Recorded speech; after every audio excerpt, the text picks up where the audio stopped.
지난주 말씀을 통해서 마리아가 엘리사벳에게 가슴을 모았죠. 마리아가 살고 있는 나사렛에서 엘리사벳이 살고 있는 엔게림 거리는 약 153km 된다 그랬습니다. 그 먼 거리를 마다하지 않고 마리아가 가서 이제 엘리사벳을 만나죠. 그런데 엘리사벳이 성령의 인도함을 받아서 네가 뱃속에 아이가 있는데 복이 있다고 말하고, 또 마리아가 고백했던 것처럼 주의 말씀이 내게 이루어지리라 라고 말한 자에게 주의 복이 임한다라고 말을 했습니다. 이렇게 엘리사벳과 말이 다 마친 후에 오늘 보면 마리아가 이제 이야기를 합니다. 46절에는 말씀을 보았더니 마리아가 이르되 내 영혼이 주를 찬양한다 라고 고백을 합니다. 왜 그가 갑자기 주를 찬양한다고 했을까요? 우리가 지난주 보았던 말씀이지만 오늘 본문 바로 앞에 있는 말씀을 보면 45절에 주께서 하신 말씀이 반드시 이루어지리라고 믿는 그 여자의 복이 있도다. 여러분, 이 말은 누가 했습니까? 우리가 38절에 있는 말씀을 보면 1장 38절에요. 마리아가 이르되 주의 여종이 오니 말씀대로 내게 이루어지리라 하며, 마리아가 고백했던 이야기를 지금 엘리사벳이 그대로 합니다. 마치 그 옆에 있었던 것처럼 말을 합니다. 이 말을 듣는 순간에 마리아는 놀랍니다. 자기가 홀로 있었단 말인데 그 말을 들은 이는 천사뿐이 없는데 그 말을 지금 엘리사벳이 그대로 하는 겁니다. 어떻게 가능하겠습니까? 그것은 엘리사벳이 옆에 있었던 것이 아니라 자기의 말을 들은 천사가, 즉 하나님께서 이 엘리사벳에게 그것을 알게 하셨기 때문이죠. 그러니까 마리아는 깜짝 놀랄 수밖에 없습니다. 지금 엘리사벳이 하는 것은 그의 어떤 능력을 갖고 하는 것이 아니라 하나님께서 역사하심을 통하여 그가 입술이 열려지고 자기가 했던 말을 그대로 한다고 하는 것을 알게 되었죠. 하나님의 역사가 진행됨을 알게 됩니다. 그리고 하나님께서 자신이 했던 말을 엘리사벳을 통하여 그대로 하게 하시는 것은 하나님께서 자기의 말을 듣고 받으셨다고 하는 것을 마리아에게 확인시켜주기 위함임을 그는 알았습니다. 그러니까 하나님께서 마리아의 삶을 받으셨음을 마리아가 알게 돼요. 그러니까 그가 오늘 46절에는 말씀 내 영혼이 주를 찬양합니다 라고 고백을 합니다. 하나님의 역사가 나타남을 알았을 때에 그는 찬양을 합니다. 찬양한다고 하는 것은 그냥 노래했다고 하는 뜻만이 아니라 하나님을 높여서 고백했다는 것이 찬양한다는 뜻이 되겠죠. 그렇죠. 우리가 알고 있듯이 찬양은 성령께서 나에게 역사하실 때에, 성령께서 나에게 충만히 역사하실 때에 제일 먼저 나오는 겁니다. 우리 잘 알고 있죠. 한번 에베소서 5장 찾아볼까요? 에베소서 5장 18절부터 21절 신약성경 315면입니다.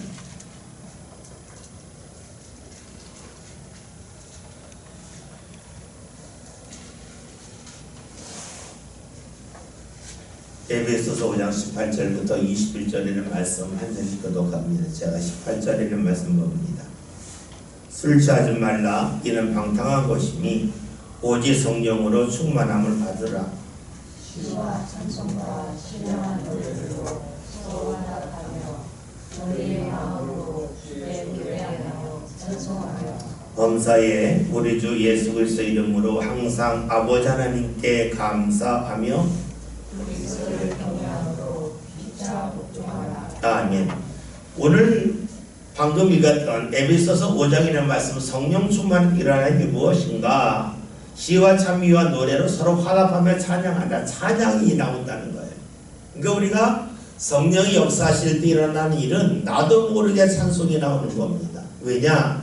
하나님이 나와 함께 하심을 아는 순간에 오늘 마리아가 내 영혼이 주를 찬양한다고 했던 것처럼 우리에게도 자연스럽게 찬양이 나옵니다. 그 다음에는 말씀이 뭡니까? 감사한다는 말씀인데 우리가 그 다음 구절에 있는 말씀, 오늘 읽은 누가복음 1장 47절에 있는 말씀은 이 감사한다는 말씀이 기뻐한다는 말씀으로 대체해서 나오고 있어요. 어쨌든 성령께서 역사하실 때에 우리는 찬송을 합니다. 지금 마리아가 내 영혼이 주를 찬양합니다 라고 고백을 합니다. 왜 그럴까요? 자신의 삶을 주께서 바르셨음을 엘리사벳을 통해 다시금 한번 확인하였기 때문입니다. 올해 우리 교회 표어가 기도하고 찬송하자이죠. 기도하여서 성령께서 우리에게 역사하실 때에 우리가 찬송한다는 겁니다. 무엇을 말하냐면 나의 어떤 외적인 상황이 바뀌었기 때문에 내가 찬송하는 것이 아니라 내 안에 주님이 역사하심을 할 때에 나의 내적인 변화가 일어날 때에 우리는 찬양한다고 하는 것을 분명히 알 수가 있어요. 마리아가 임신했습니다. 임신했다고 하는 것은 그 당시 상황으로 보면 사람들에게 손가락질 받을 것이고 어쩌면 돌에 맞아 죽을런지도 몰라요. 그러나 하나님이 자신을 받으셨음을 알 때에 자신의 주어진 상황이 좋지 않다 할지라도 그 자리에서 하나님을 찬송을 합니다. 우리가 신앙생활하는 이유가 있을까요? 환경이 좋아지기를 위해서 신앙생활하는 건 아닙니다. 환경이 좋지 않다 할지라도 그 속에서 환경을 뛰어넘어서 나를 감싸주시는 주의 은혜를 통하여 내가 찬송하고 내가 감사할 수 있는 그런 삶을 살기를 원하기 때문이죠. 오늘 마리아가 그렇게 해요. 47절에는 말씀을 함께 볼까요?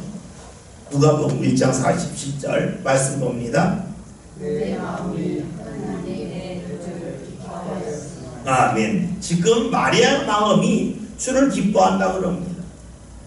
마리아의 상황이 지금 기뻐할 상황이 아니잖아요. 앞에서 말씀드렸던 것은 그는 임신했습니다. 임신했기 때문에 그에게 어떤 어려움이 다가올는지를 몰라요. 우리가 누가복음에서는 마리아가 임신한 것을 천사가 알려주죠. 반면에 마태복음에서는 마리아가 임신한 것을 천사가 알려준다는 말씀은 나와 있지 않고 마리아가 임신한 것을 요셉에게 천사가 알려주는 말씀이 나옵니다. 그러니까 우리가 성경이 이게 지금 따로 기록돼서 합쳐본다면 먼저 마리아가 알았고 나중에 요셉이 알았겠죠. 그러나 마리아 입장에서는 나는 주를 만나서 내가 임신한 것이 사람의 어떤 힘이 아니라 하나님의 역사임을 그는 받아들일 수 있었겠지만 그 마음속에서 이런 질문 나왔겠죠. 주님, 그런데 요셉은 어떡하시렵니까? 당연히 그런 질문 나왔을 거예요. 요셉이 날 인정하지 않으면 어떻게 됩니까? 주위 사람들이 날 인정하지 않으면 어떻게 됩니까? 수많은 걱정이 몰려왔을 거예요. 그런데 오늘 말씀은 놀랍게도 내 마음이 하나님 내 구주를 기뻐하였다. 상황이 어렵지만 그는 기뻐합니다. 찬송하고 기뻐했습니다. 그 이유가 어디 있습니까?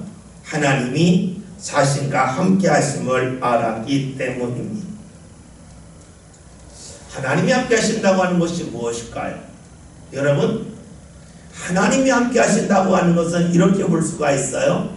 사람이 함께 할 때 일어나는 일이 하나님이 함께 할 때로 일어나요.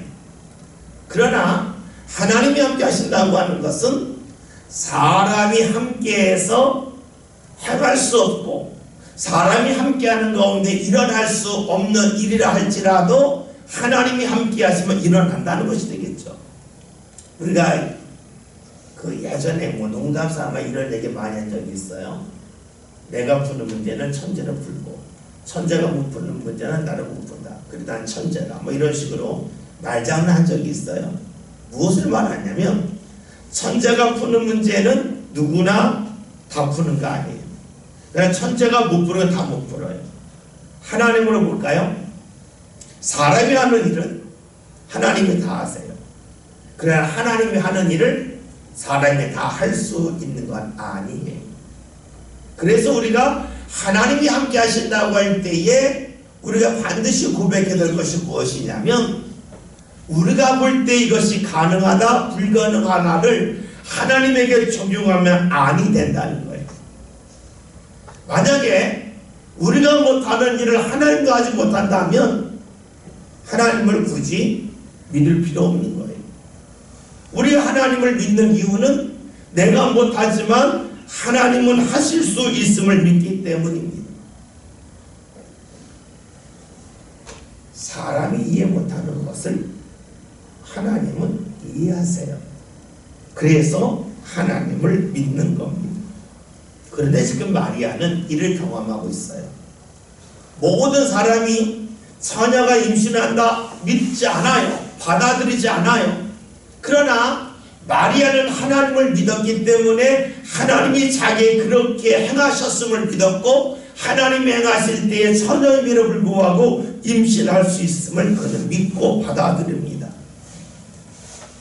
지금 마리아가 하나님을 믿는 것은 머리로 믿는 게 아니에요. 누구한테 들어서 믿는 것이 아니에요. 그가 몸으로 직접 경험했어요. 그러니까 하나님에 대한 믿음이 분명해집니다. 우리가 하나님을 믿는다고 할 때에 어디까지 믿을 수 있을까 하는 겁니다. 우리가 하나님을 믿을 때에 어디까지 믿을 수 있을까 할 때에 대부분은 내 생각 속에서 하나님을 믿습니다. 그러나 진짜 믿음은 내 생각을 벗어났을 때에 드러난다고 볼 수가 있습니다.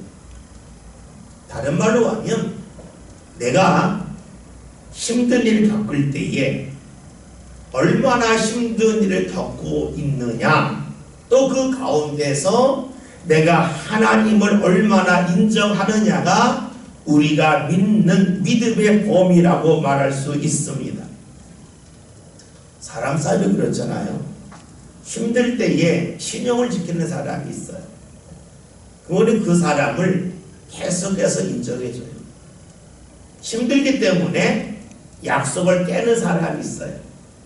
그 사람을 그러려니 이해는 하지만 그 사람을 가까이 하지는 아니합니다. 오래된 이야기지만 미국 오리곤이라고 하는 주가 있어요. 그 오리곤주에서 우리나라 사람으로서 처음으로 상원 하원을 지낸 사람이 임용근이라는 사람이에요. 이분이 청년 때에 미국에 갔는데 할 일이 없어요. 직업이 변변치 않아요. 그러니까 남들이 하지 않는 일을 했는데 그것이 바로 페인트 칠하는 것이었어요. 내 페인트 칠할 때에 내 계약을 했는데 어느 집과 계약을 하는데 계약을 잘못한 거예요. 집 크기를 잘못 계산을 했어요. 그래서 우리로 말한다면 가령 견적이 500만 원을 넣는데 실제로 실을 하였더니 700~800이 나온 거예요. 그 임용근 씨가 돈이 없잖아요. 그래서 주인한테 사정을 했대요.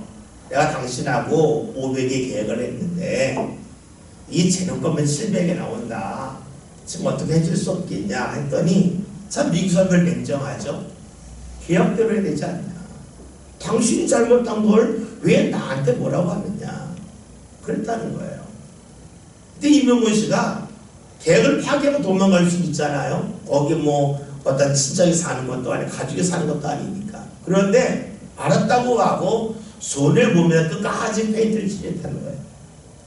그랬더니 그 주인이, 그 페인트 칠한 그 집주인이 동네 사방에 다 소문을 내고 다녔다는 거예요. 동역에서 젊은이가 있는데 참 정직하고 믿을만하다. 소나가 나는 줄 알면 끝까지 했다면서 사방에 소개시켜줬다는 거예요. 이런 사람을 믿어줘야 된다? 이런 사람이 잘 된다고 소문을 해줬대. 그래서 한번 페인트 칠 잘못하고 나서 그 다음에 페인트 일이 너무 많이 들어와서 그러면서 자리 잡게 되고 거기서 이제 나름대로 역할을 하고 나중에는 그 주에서 상원 하원을 범했다고 하는 이야기가 있습니다. 여러분 그렇잖아요. 힘들기 때문에 안 하는 사람이 있고 힘들어 하는 사람이 있어요. 손해가 나기 때문에 안 하는 사람이 있고 손해가 나지만 자신이 한 약속이기 때문에 지키는 사람이 있어요. 여러분 어떤 사람에게 더 마음이 가고 어떤 사람을 더 신뢰하겠습니까? 답은 누구나 다 똑같이 말할 겁니다. 그렇다면 우리는 여기서 하나님에 대해서는 그렇게 물을 필요가 있어요. 내가 힘든 일이 있을 때에 힘들기 때문에 하나님에 대한 나와의 약속을 내가 깰 수도 있고 힘듦에도 불구하고 그 약속, 내가 한 약속이지만 내가 한 결심이지만 끝까지 지키며 나가는 사람이 있을 거예요. 하나님이 어떤 사람에게 역사하실까 하는 거예요. 오늘 말씀을 봅시다. 마리아가 하나님의 말씀을 들었습니다. 그 말씀은 그가 듣기에 힘든 말씀이에요. 받아들이기에 버거운 말씀이에요. 그 말씀을 거부할 수도 있어요. 그러나 마리아는 고백했잖아요. 주의 말씀이오니 내게 이루어지길 원한다라고 고백을 했습니다. 그러니까 하나님께서 그에게 어떻게 하십니까? 엘리사벳을 통하여 하나님이 함께 하신다고 하는 것을 듣게 하셨어요. 알게 하셨습니다. 오늘 우리에게 필요한 것이 무엇일까요? 힘들어도 할 수 있느냐 하는 겁니다. 힘들기 때문에 안 할 수도 있고 힘듦에도 불구하고 주의 말씀이오니 이루어지길 원한다고 고백했던 이 마리아의 고백처럼 오늘 우리들도 힘들지만 내가 주님을 찾는 일, 주님과 한 약속, 주의 말씀이 내게 이루어지길 원한다고 고백하는 것이 필요할 것입니다. 힘들 때에 누가 주의를 할 수 있을까요? 예수님 말씀대로 한다면 먼저 그의 나라와 그의 의를 구하는 사람입니다. 다시 말하면 내가 약속을 할 때에 무엇부터 약속을 하느냐가 상당히 중요할 겁니다. 이것에 따라서 우리가 주를 힘들어 가까이 할 수도 있고 힘들기 때문에 주를 멀리 할 수도 있어요. 우리가 하나님 앞에 시간을 드리고 예물 드리는 것도 똑같죠. 내가 다 하고 남은 거 드린다 할 수도 있겠고 먼저 주의 것을 떼어놓고 내가 생활할 수도 있어요. 먼저 떼고 나면 힘들어도 해요. 그런데 떼어놓지 않고 내 것부터 하면 힘들면 못해요. 우리 믿음의 성도들이 주님을 먼저 앞세우는 삶을 살아나가는 그 훈련과 연습이 필요할 겁니다. 그럴 때 비로소 주의 역사가 마리아에게 임하였듯이 우리에게로 임하지 않겠습니까? 48절에 있는 말씀을 함께 봅니다.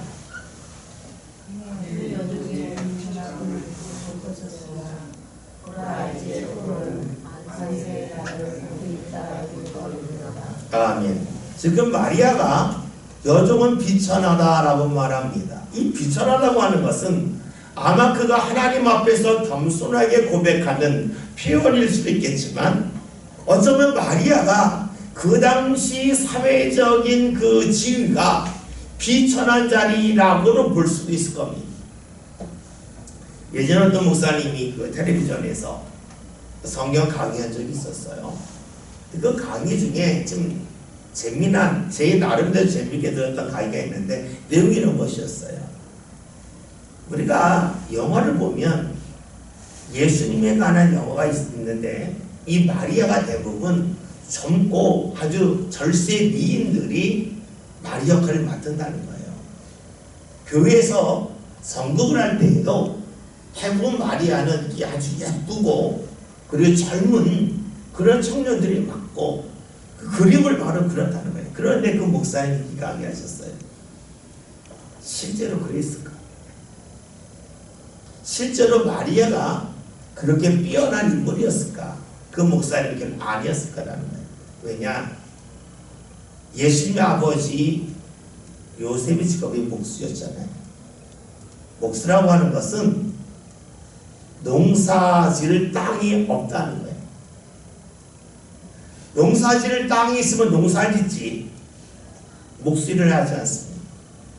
우리나라 조선시대만 봐도 그렇잖아요. 땅 가진 사람이 부자지. 옛날에 다른 기술 가진 부자가 아니잖아요.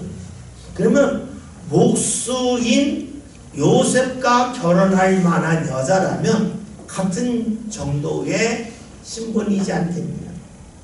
그리고 그 당시 남자가 권력을 주고 있었기 때문에 가난한데 외모가 뛰어났으면 위에 있는 사람들이 데리고 가서 우리나라 말하면 제2분 첩으로 삼지 않았겠냐. 그런데 마리아는 그렇지도 않았다. 그러면 마리아는 가난하고 인물이 뛰어난 사람이 아니었을 거라는 게, 우리가 자꾸 환상적으로 마리아는 예쁘고 아주 멋있고 지적이라고 생각하지만 실제 그 당시 상황으로 본다면 마리아는 절대로 그런 사람이 아니었을 거다라고 강인하시는데 나름대로 합리적이었어요. 마리아도 고백하잖아요. 나는 비천합니다. 이건 하나님 앞에서 비천함도 말하겠지만 아마 사람들이 그에게 눈길조차 주지 아니할 만한 그런 가난함과 또 내세울 것이 없는 그런 모습이었을 겁니다. 그런데 그가 고백하는 겁니다. 내가 비천하지만 사람들은 나에게 눈길조차 주지 아니하지만 하나님은 저를 돌보고 계십니다 라고 고백을 합니다. 여러분, 마리아는 하나님께서 그를 돌보셔서 그가 처녀임에도 불구하고 아이를 갖게 하기 전까지는 그의 말대로 비천한 사람이었어요. 자존감이 없는 사람이었습니다. 그런데 이제 그가 달라집니다. 48절 가버되는 말씀 보면 보라 이제 후로는 만세에 나를 복이 있다 일컬으리로다. 지금까지 사람들이 나한테 손가락질하고 나에게 고개 한번 돌리지 않았지만 앞으로는 나를 생각하고 내가 복 있는 사람이라고 말할 거라고 자신있게 말합니다. 왜 그런 말을 할까요? 마리아의 외적인 능력이 달라졌기 때문이 아닙니다. 하나님이 그와 함께 하셨기 때문입니다. 그런데 좀 더 냉정히 본다면 마리아가 하나님이 함께 하심을 받아들였기 때문입니다.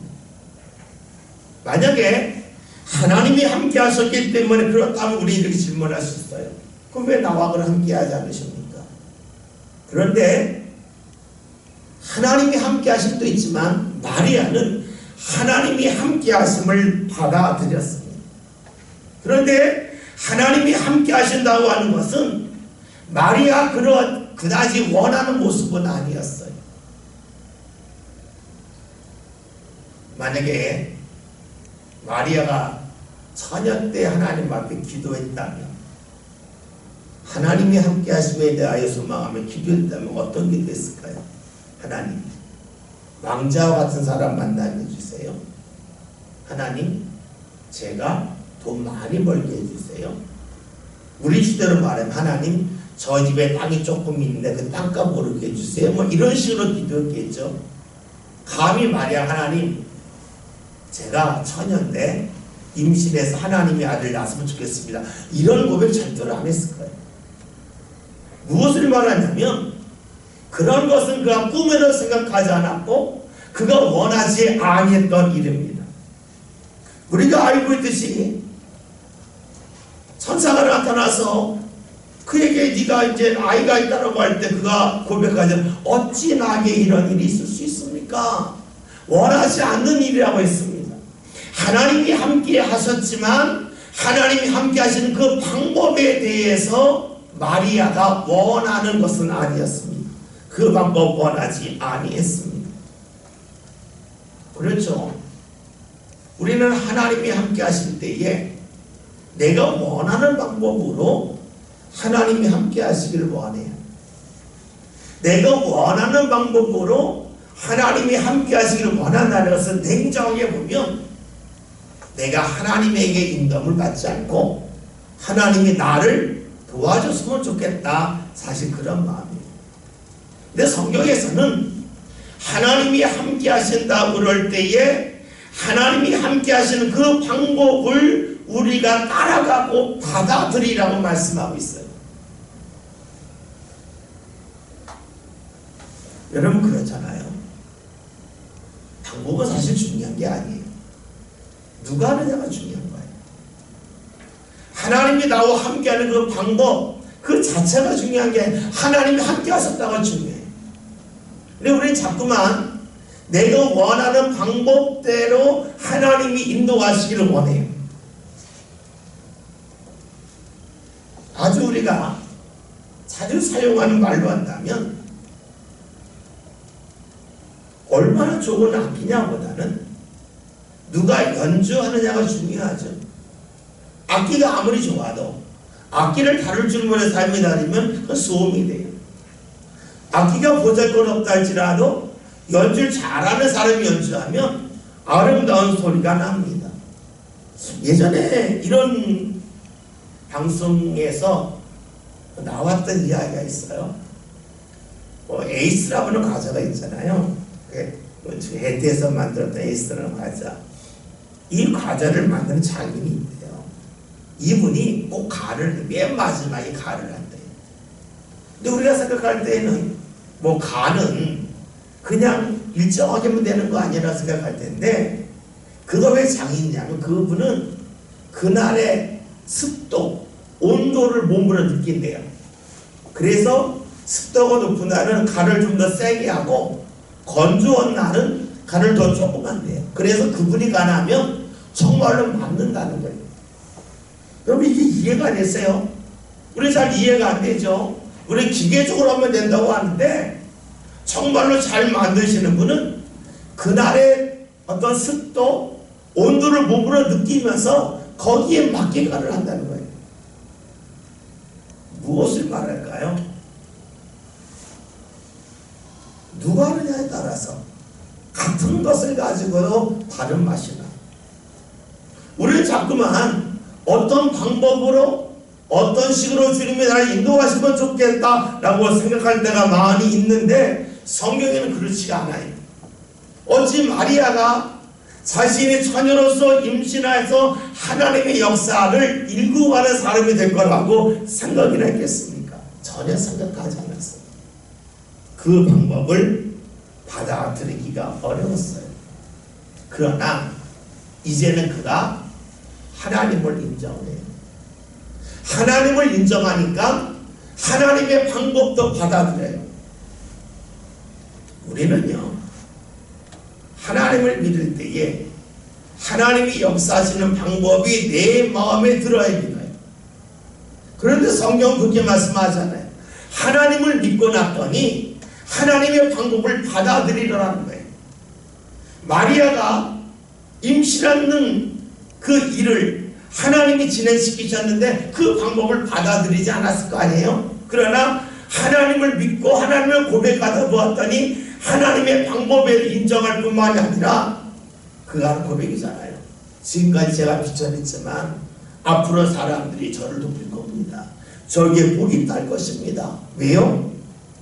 하나님께서 자신을 인도할 거라고 믿기 때문입니다. 무엇이 믿음일까요? 믿음은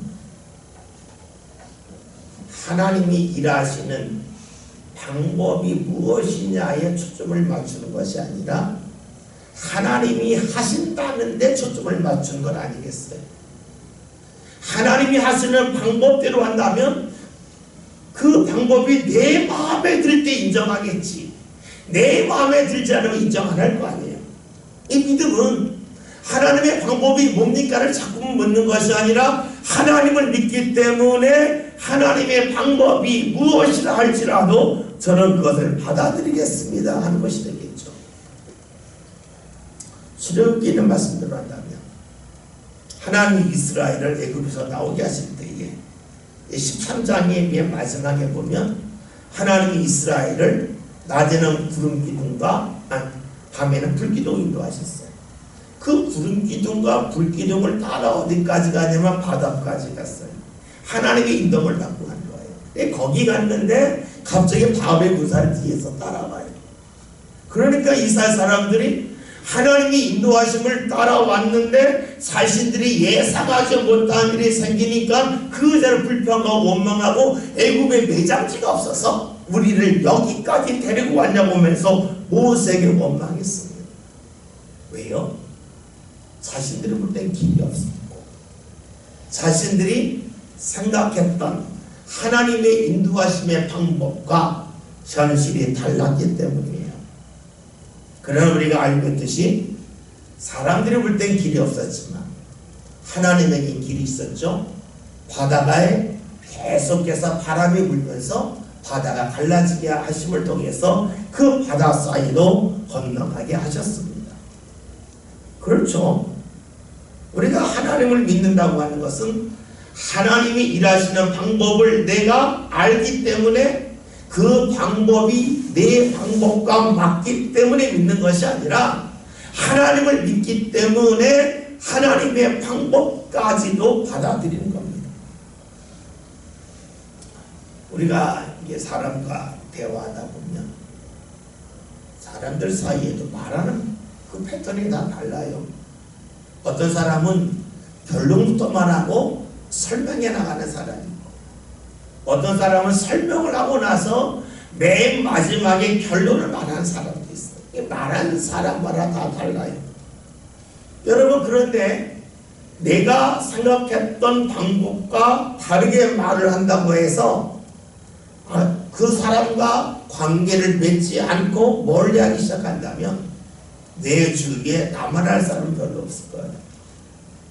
사람 사이에서도 내가 좀 더 많은 사람과 관계를 맺고 좀 더 깊은 관계를 맺으려면 나와 말하는 방법이 다르다 할지라도 끝까지 그 말을 들음을 통하여 그 사람을 존중해 줄 때에 그 사람과 가까워져요.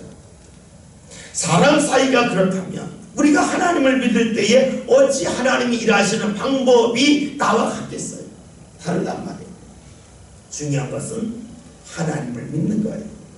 믿기 때문에 나와 다른 방법이랄지라도 받아들이기 중요해요. 마리아가 생각했던 하나님의 역사는 처녀로서 아이가 아니었어요. 그러나 하나님을 믿었더니 고백해요. 제가 과거에는 비천했지만 앞으로는 복 있는 사람이라 인정받을 거라고 고백을 해요. 49절에 있는 말씀 볼까요? 다 같이 읽습니다.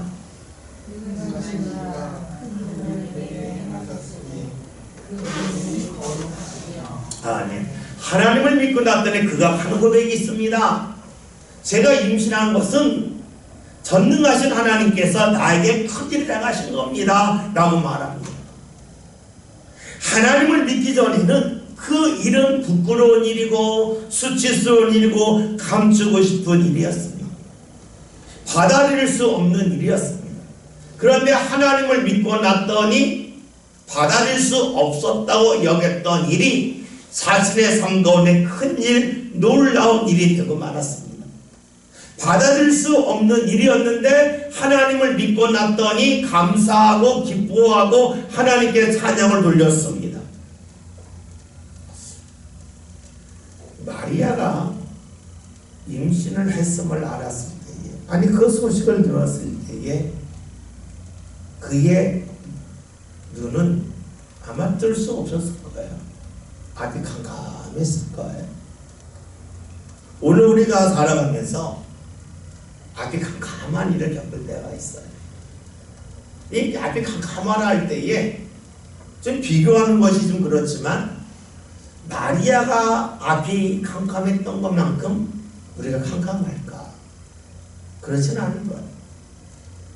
근데 우리 중요한 것은 앞이 정말로 캄캄했던 마리아가 받아들일 수 없어서 왜 나에게 이런 일이 일어나냐고 원망과 불평이 나올 만했지만 그 자리에서 하나님이 함께 하심을 그가 받아들였을 때에 그 캄캄하고 답답했던 그 일을 오히려 감사로 뒤바꾸며 하나님 앞에 찬양을 돌렸습니다. 하나님께서 왜 우리 삶 가운데 어려움을 허락하실까? 이 어려움이 변하여서 마리아가 하나님을 찬양하고 하나님이 나에게 큰 일을 행하셨다고 고백했던 것처럼 오늘 우리들 삶 가운데로 그런 고백에 나오는 사람이 되기를 주께서 원하시기 때문이 아니겠습니까? 그러면 다시 한번 살펴봅시다. 마리아가 어떻게 원망이 나올 만한 그 자리에서 하나님이 나에게 큰 일을 행하셨다고 하는 이 놀라운 고백으로 뒤바뀔 수 있었겠습니까? 우리가 앞에 있는 말씀을 다시 살펴본다면 마리아가 천사를 만나고 나서 가만히 있지 아니하고 천사의 말을 확인하기 위하여서 나사렛에서부터 엔게리까지 153km라고 그랬죠. 약 6일 정도 걸어가야 될 거리예요. 6일 되는 거리를 걸어갔습니다. 힘들지만 그 길을 마다하지 않고 걸어갔습니다. 그리고 그 길을 걸어간 후에 성령의 역사를 통하여 말하는 엘리사벳의 말을 들었습니다. 즉 마리아가 하나님께서 자신의 큰 일을 행하시던 고백하기까지는 그가 힘들어도 믿음의 길을 걸어가는 믿음의 여정이 있었습니다. 그리고 그 믿음의 여정 속에서 그는 성령의 이끌림을 받은 엘리사벳의 말을 듣게 되었습니다. 그러자 그는 완전히 바뀝니다.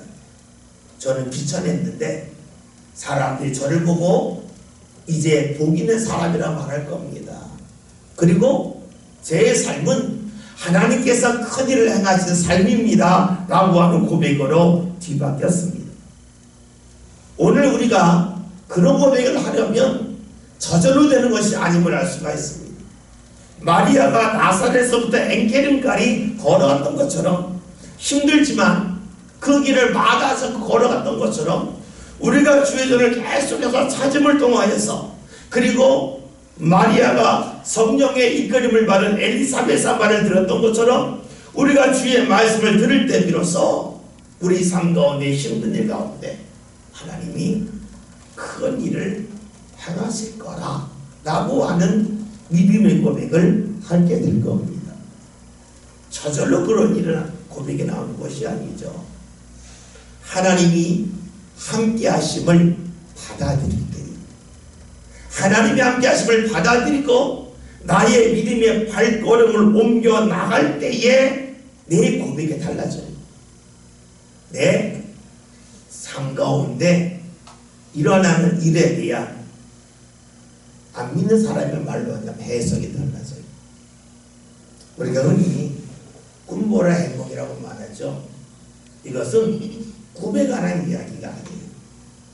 꿈보라 행복이라고는 사실은 꿈은 현실이고요. 해몽은 해석이에요.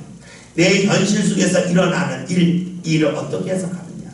그런데 꿈처럼 내가 예상하지 못했던 일이 일어났을 때 꿈과 같은 일, 그 일이 좋은 일일 수도 있고 나쁜 일일 수도 있어요. 이것을 내가 어떻게 해석하느냐가 중요하다는 말이 꿈보다 행복이에요. 그래서 성경에서는 말씀하고 있어요. 이것은 저절로 되는 것이 아니라 너의 생각을 스스로 바꿔서 되는 것이 아니라 너의 발걸음을 주님을 향하여 옮겨가고 성령의 인도를 받은 이의 말씀을 들을 때에 힘들었던 그것을 오히려 하나님이 나에게 큰 일을 진행하고 계시다고 하는 믿음의 고백으로 뒤바뀐다고 하는 것을 말씀하고 있죠. 우리의 삶이 그다지 녹록지 않을 겁니다. 요즘 물가도 많이 올랐다 그러고 경기도 안 좋다 그러고 너무 힘든 일이 많이 있다 그러죠. 그 가운데서 하나님께서 나에게 이 어려움 속에서 큰 일을 하셨다고 하는 고백이 마리아가 했던 것처럼 우리도 꼭 했으면 좋겠습니다. 50절에 있는 말씀 함께 봅니다.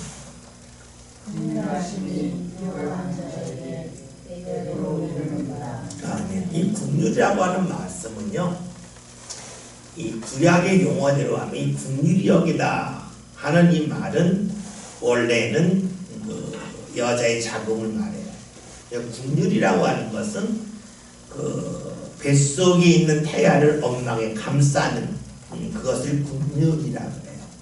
그러니까는 아주 힘없고 연약한 것을 감싸고 어떻게 끝까지 보호하는 그 어미의 마음이 바로 궁율이라고 말씀하고 있어요. 근데 하나님이 우리를 그렇게 보호하신다는 거예요. 언제 보호하시냐? 두려워하는 자에게. 이 두려워한다고 하는 것은 다른 말로 하면 경외한다는 말이고 또 다른 말은 놀란다는 거예요. 즉 하나님이 하시는 일에 대하여 깜짝 놀라면서 받아들이는 사람에게 하나님의 긍휼하심이 임한다는 거예요. 그렇잖아요. 마리아가 하나님이 하시는 일에 대하여 받아들일 수 없었지만 나중에는 받아들이면서 하나님이 나에게 큰 일을 하십니다. 하나님이 하신 일에 깜짝 놀랍니다. 그러니까 하나님께서 그를 얼마나 사랑하시고 앞으로 이끄실지를 우리는 충분히 알 수 있습니다. 하나님이 하시는 일을 놀라워할 줄 아는 사람에게 하나님이 주시는 긍휼하신 은혜가 나타납니다. 만약에 우리가 하나님이 하시는 일을 놀랄 준비를 하지 아니한다면, 하나님이 하시는 일에 기대를 전혀 하지 않는다면 하나님의 긍휼하심도 우리가 기대하기 어렵겠죠. 우리가 하나님이 하실 일이 나에게 놀라울 거다. 놀라울 거라고 하는 것은 내가 생각했던 그 기대를 넘어설 거라고 하는 그 마음과 믿음이 늘 이어졌으면 좋겠습니다. 여러분, 우리의 마음은 붙잡기 어려운 거 아시죠? 예, 정말로 붙잡기 어려워요. 그래서 우리가 자꾸만 확인하지 않으면 마음에 있는 것은 날아갑니다. 우리가 하나님이 나에게 놀라운 일을 하실 거라고 하는 이 마음을 계속 되새기는 기도와 되새기기 위하여 주를 가까이 하지 않는다면 그 생각은 나도 모르게 흘러집니다. 그래서 하나님이 함께할 거라는 기대는 없어지고 내 삶 가운데 왜 이렇게 큰 어려움이 있냐고 나래로 말한다면 천년대 내가 왜 임신하냐고 불평하고 원망할 겁니다. 내가 무엇이 부족해서 나에게 이런 어려움이 있냐 하겠죠. 그러나 우리가 주님이 함께 하신다고 하는 주님이 놀라운 일을 하시라는 기대가 있을 때에 우리 고백할 겁니다. 주께서 저에게 큰 일을 행하십니다. 여러분, 이런 기대와 이런 고백이 우리 삶 안에 반드시 나올 수 있도록 주를 가까이 할 수 있는 믿음의 성도를 꼭 되시길 바랍니다. 마리아로 말한다면 나사렛에서 엔게리까지 걸어갔던 그 여정이 있었던 것처럼 우리도 주를 찾는 믿음의 여정이 삶 안에 늘 이어지시길 바랍니다. 기도합니다.